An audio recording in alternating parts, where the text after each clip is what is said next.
1592년에 전란이 끝난 뒤에도 조선은 온전하지 못했다. 전쟁은 땅을 불태웠고 사람들의 정신을 무너뜨렸다. 백성들은 굶주림 속에 서로의 밥그릇을 빼앗았고 왕과 신하는 여전히 명나라의 눈치를 보며 조심스레 숨을 쉬었다.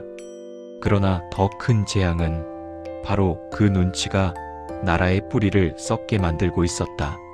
전하, 청나라가 이미 북경을 점령했다 하옵니다.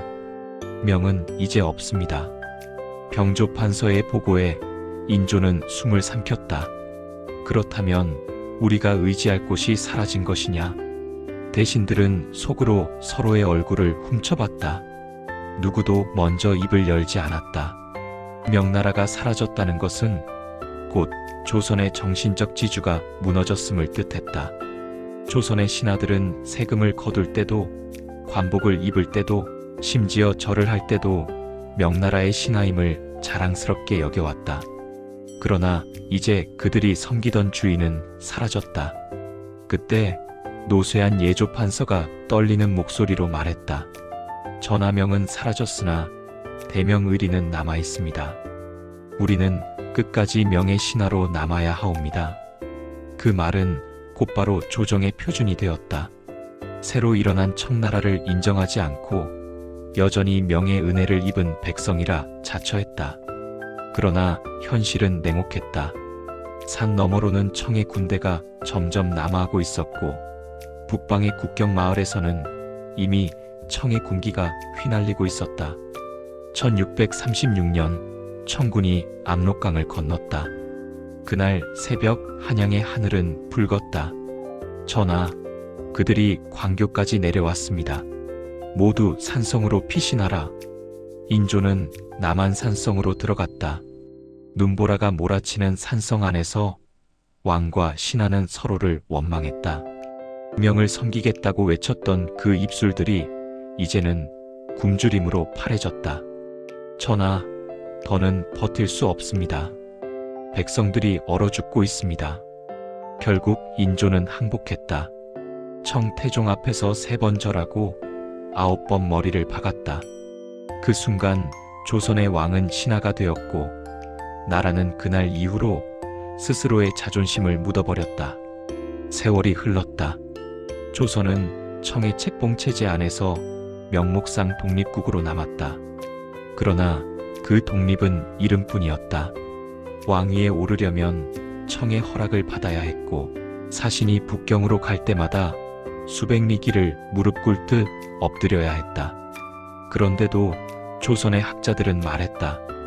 우리는 문명의 중심이니 저 오랑캐는 짐승이요? 그 말은 위안이었다. 그들만의 체면을 지키기 위한 허세였다. 그러나 그 허세가 백성의 목숨보다 중요해지기 시작했다. 19세기 중엽 조선의 조정은 여전히 의리를 입에 달고 살았다. 청이 쇠약해지고 서양이 동쪽으로 밀려올 때도 마찬가지였다. 조선의 사대부들은 눈을 감고 외쳤다. 우리는 예의의 나라다. 그 어떤 야만의 기술도 우리를 흔들 수 없다. 하지만 세상은 이미 바뀌고 있었다. 청은 아편전쟁으로 무너졌고 일본은 검은 증기선을 타고 서양의 문물을 받아들이며 새 시대를 준비하고 있었다. 조선은 여전히 사대의 의례에 갇혀 있었다. 누구의 허락 없이도 스스로 변할 수 없다는 생각은 조선을 쇠사슬처럼 묶었다. 흥선대원군은 그 쇠사슬을 끊고자 했다. 우리가 왜 그들의 신하로 살아야 한단 말이냐? 그는 서양의 세력도 청의 간섭도 모두 배척했다. 그러나 쇠국은 이미 늦은 선택이었다. 바깥 세상은 총과 철도로 움직이고 있었지만 조선은 여전히 북과 서책으로 싸우려 했다. 결국 대원군이 물러나고 조선은 다시 옛병으로 돌아갔다. 대신들은 서로 싸우며 왕의 자리를 둘러싸고 외세에 기댔다. 청에 도움을 청해야 합니다. 아닙니다. 일본과 손잡아야 합니다.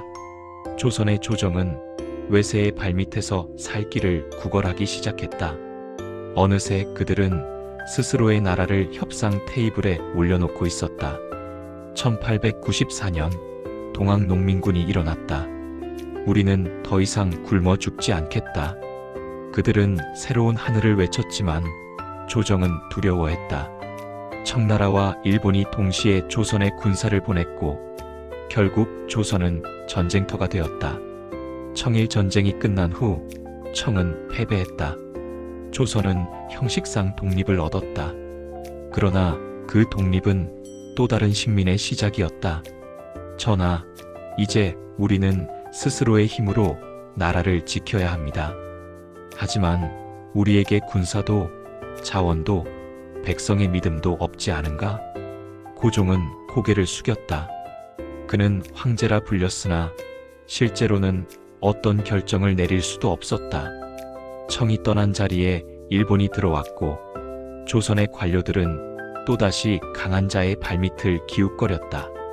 한 세대 전 청 앞에서 머리를 박던 신하들이 이제는 일본 사절 앞에서 같은 짓을 했다.